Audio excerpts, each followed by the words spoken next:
Mechanics Lounge. I am your host, Brian, and this video is going to encompass fixing a problem. A good friend of mine, Mike, had a list of things that he'd like to know how I fix when I run into them. So I'm going to address one of them here in this video, and that is what happens when you get a glue thumbprint right in your windshield. What can you do about that? So I'm going to try to duplicate that on the top of this NASCAR glass, and then I'm going to try to remove it using some sanding and some Novus plastic polish, which I'm about to use on this 57 Chevy windshield that had glue all on the bottom there, and I'm trying to restore that enough that I can use it. So let's see how this works. You're tooling along, you end up getting glue on your thumb. More than that's going to provide. Let's use this brush.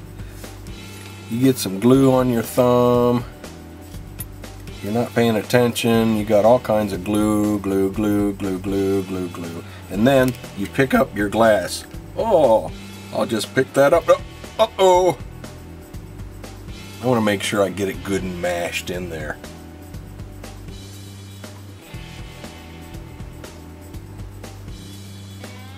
Oh, ooh, yes, yes.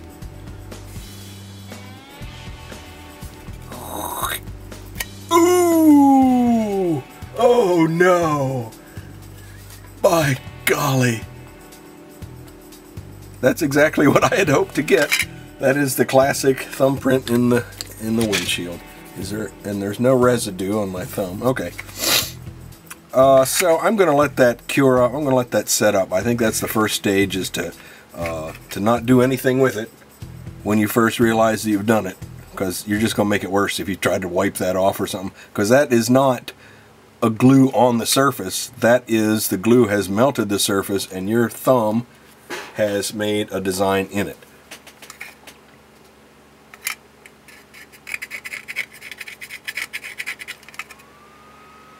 Okay, so what grit am I going to start off with?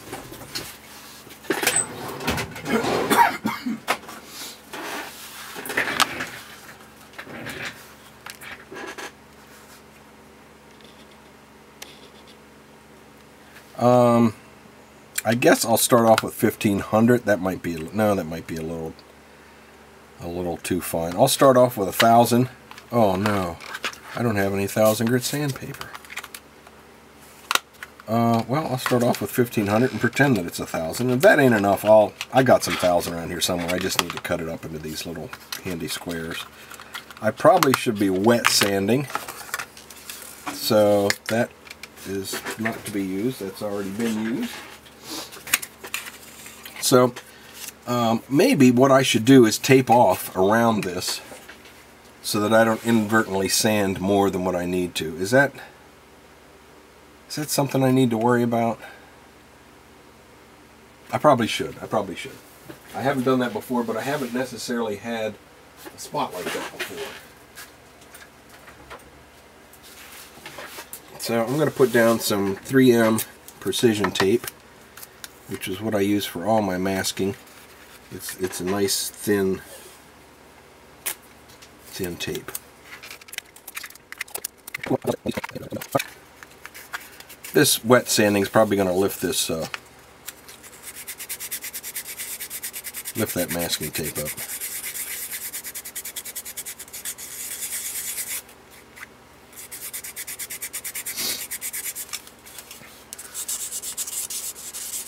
Sorry about my sniffling. I've conjured up a cold. It's almost gone.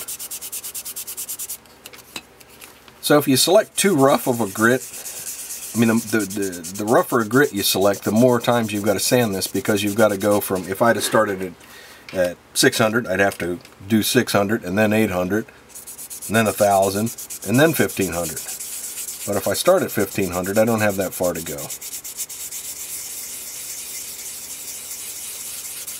And this seems to be doing kind of okay.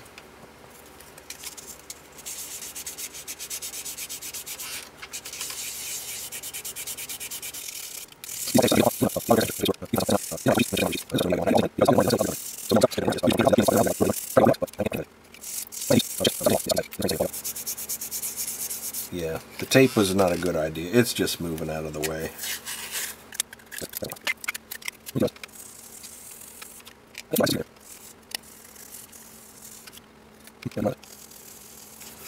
Alright, I'm going to jump up to 2000. See what happens.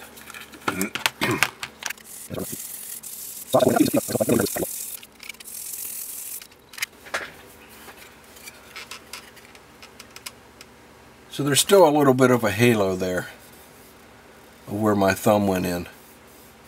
The outline of my thumb. The print itself is pretty much gone. There's a little bit of something I can see there, but I'm going to try it from here and see what it looks like.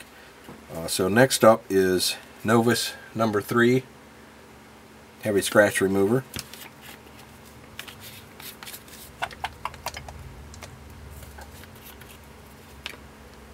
And this is what I polish my my lacquer paint jobs with too, if you've seen my other videos. Doesn't take much, just a little bit on the end of an old t-shirt, and then shine it up like you're hitting a pair of army boots. And get that whole area.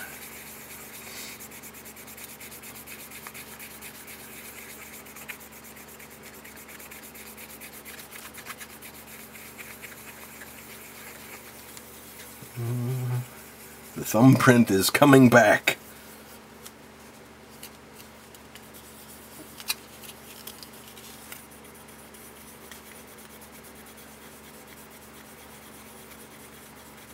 Oh yeah, big time.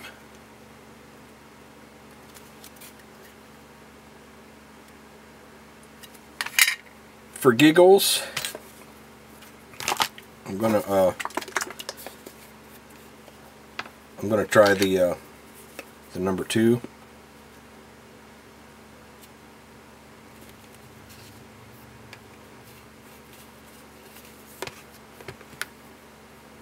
But I can already, I mean, you know, it's obvious I'm going to have to do some more sanding.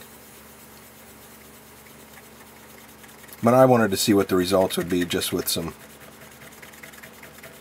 1500 and 2000 grit.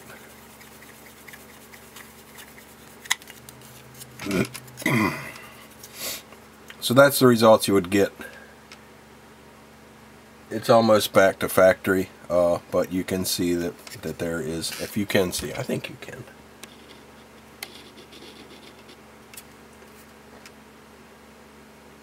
You can see that there is a fingerprint obviously still there. So that went deeper than what I thought it did. And I can't feel the texture there, but there's obviously something there. Okay, so I'm going to head backwards. I'm going to start off with 800 and see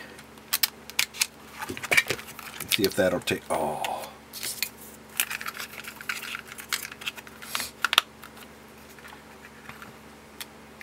See if that'll get down. I mean, any sandpaper will get down to that level. It's just how much time do you want to invest? I don't want to spend 8 days on it. So 800. 800 feels pretty darn rough after using 1500 and 2000.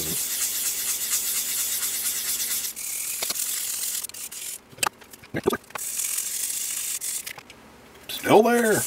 I might have to jump up to 600. Going to 600.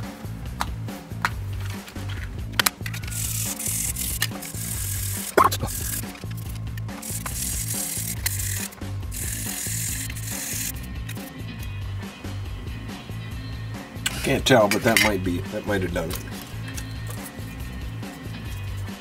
So next we'll drop back down to 800. take out the scratches that the 600 left.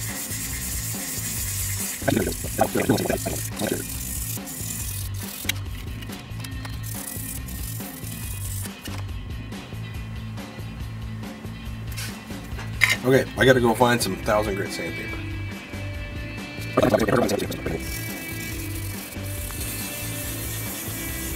Whenever I don't really know what this is called when you sand the same spot with smaller and smaller grits of sandpaper. But whenever I do that, I alternate. Like when I did with the 800 grit, I sanded at the very end this way. Now at the end of the 1000 grit, I'm going to sand 90 degrees to that.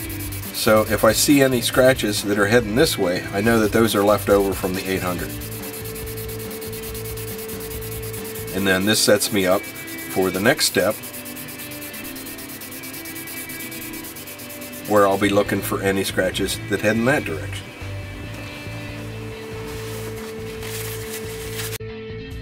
Okay, I don't see any sign of the fingerprint, and I don't see any scratches that head that way. So we've advanced back to 1500.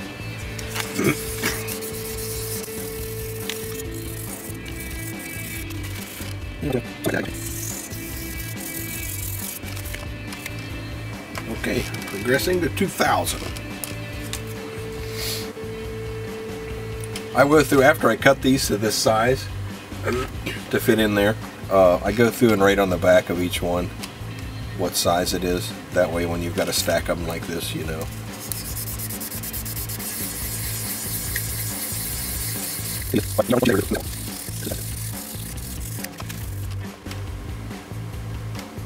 Okay.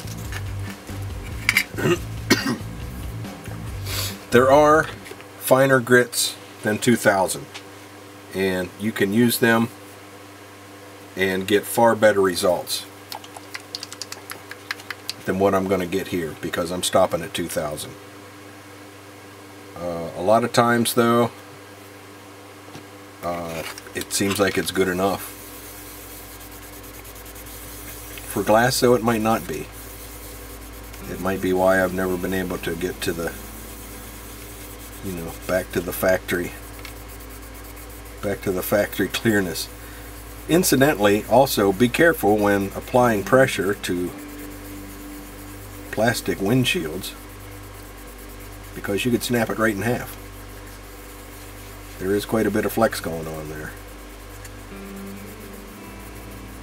I rub this on there until it pretty much goes away. I think it just gets absorbed into the fabric here.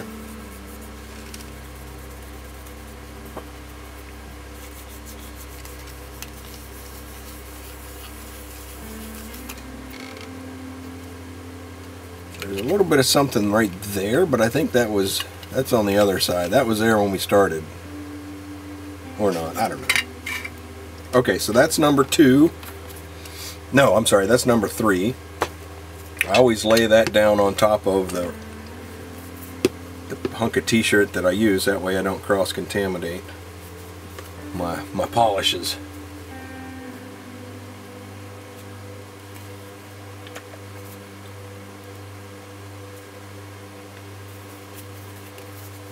Okay, if all goes well, this will be our final step.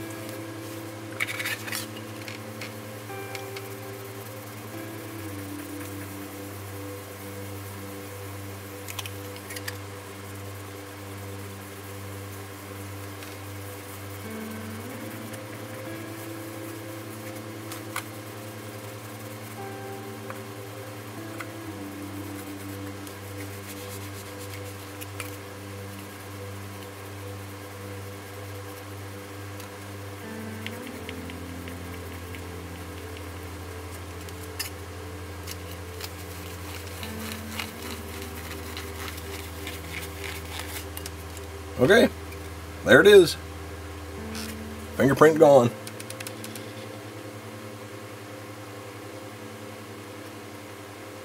Like I said, there's a little bit of schmutz right there. I think it's on the other side, and I think it was there when we started. If this were the real thing, you'd have to hit that spot from the other side. So a little bit of labor involved there, but I think the results are pretty good.